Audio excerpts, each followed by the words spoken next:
नमस्कार साथियों, आपके अपने इस चैनल पर आप सभी का हार्दिक स्वागत है। जी हाँ दोस्तों, एनएचएम उत्तर प्रदेश, जैसा कि आप स्क्रीन पर देख पा रहे हैं, एनएचएम उत्तर प्रदेश द्वारा स्टाफ नर्स एंड एएनएम की बम्पर भर्ती निकाली गई है। लोट में भर्ती है।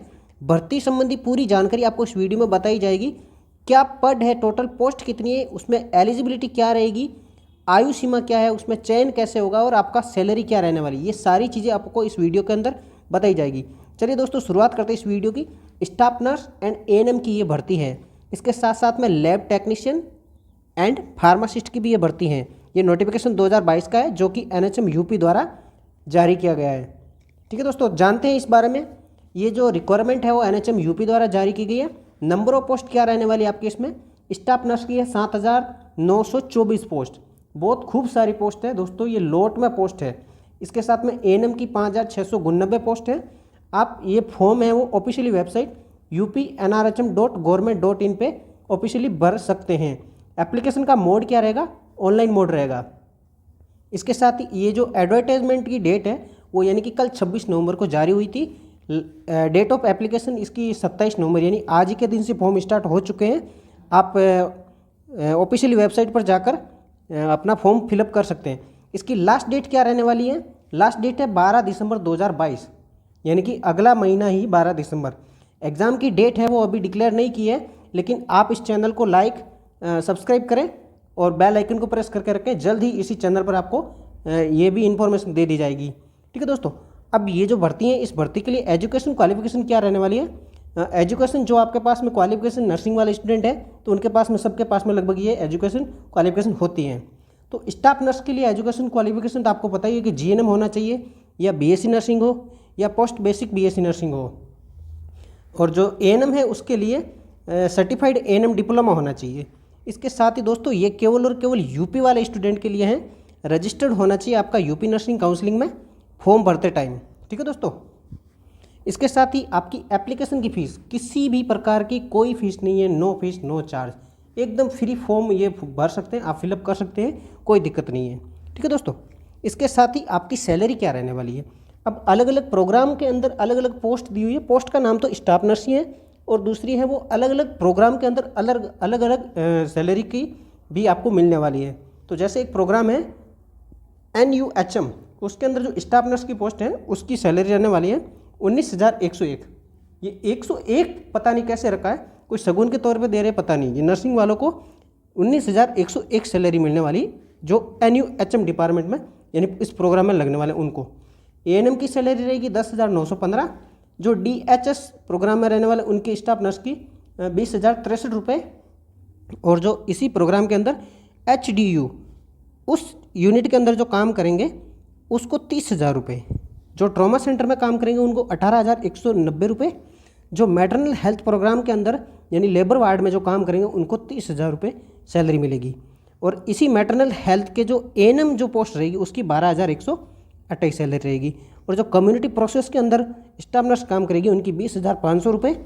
और जो राष्ट्रीय बाल स्वास्थ्य कार्यक्रम के अंदर जो स्टाफ नर्स होगी उनकी 25,000 रुपये। और जो एएनएम इसके अंडर काम करेंगी वो 12,500 रुपये रहेगी। इसके साथ में जो चाइल्ड हेल्थ इस प्रोग्राम के अंदर जो स्टाफ नर्स काम करेंगी उसकी 20,500 रुपये रहने वाली है। और जो 15 फाइनेंस कमीशन के अंडर में स्टाफ नर्स काम करेगी उनको 20,500 रुपये, एएनएम को 12,500 रुपये। एनसीडी प्रोग्राम के अंदर में स्टाफ नर्स जो इस टाइप की रहेगी उसको 30,000 रुपये। एनपीपीसी स्टाफ नर्स रहेगी उसकी 20,000 रुपये। और जो NPCDCS ये एक प्रोग्राम, ये एक यूनिट है, इसके अंदर 18,000 रुपये सैलरी रहेगी स्टाफ नर्स की। और जो ब्लड बैंक के अंदर स्टाफ नर्स काम करेगी उनको 20,057 रुपये। और जो राष्ट्रीय बाल स्वास्थ्य कार्यक्रम के अंदर एएनएम काम करेगी उनको 12,500 रुपये ये सैलरी मिलने वाली। तो चलिए दोस्तों, ये सारी चीज़ें आपको सैलरी संबंधित हो गई।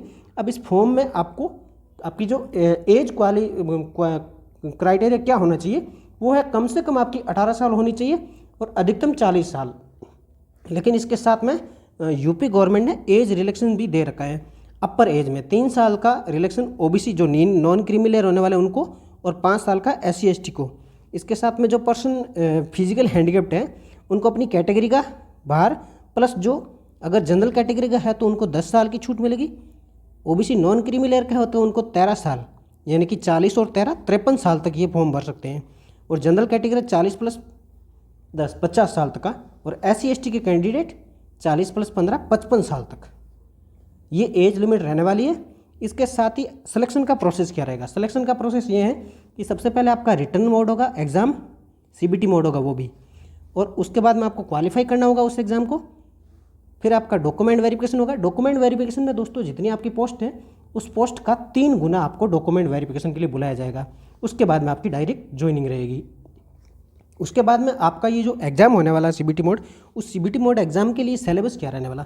सिलेबस में देखा जाए तो पूरा नर्सिंग का सिलेबस तो है ही आपका ये, जैसे OBG हो, कम्युनिटी हो, पीडियाट्रिक हो, एमएसएन हो, या pathology, pharma, nutrition, first aid, paediatric, ये सारी की सारी रहने वाली। इसके साथ में आपका यूपी का जनरल नॉलेज, उसके साथ में basic computer knowledge, general aptitude मतलब जनरल मैथ्स रहने वाली है, रीजनिंग भी रहने वाली है।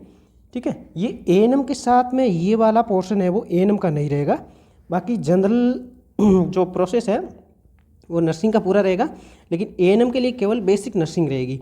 ये लगभग सेम ही सिलेबस है, लेकिन उनका थोड़ा लेवल है वो ANM के लिए कम रहेगा। ठीक है दोस्तों, इसके साथ में ही एग्ज़ाम का पैटर्न क्या रहने वाला है? एग्ज़ाम का पैटर्न इस टाइप रहेगा कि आपका जो पेपर है वो CBT मोड होने वाला, यानी कि MCQ टाइप का होगा।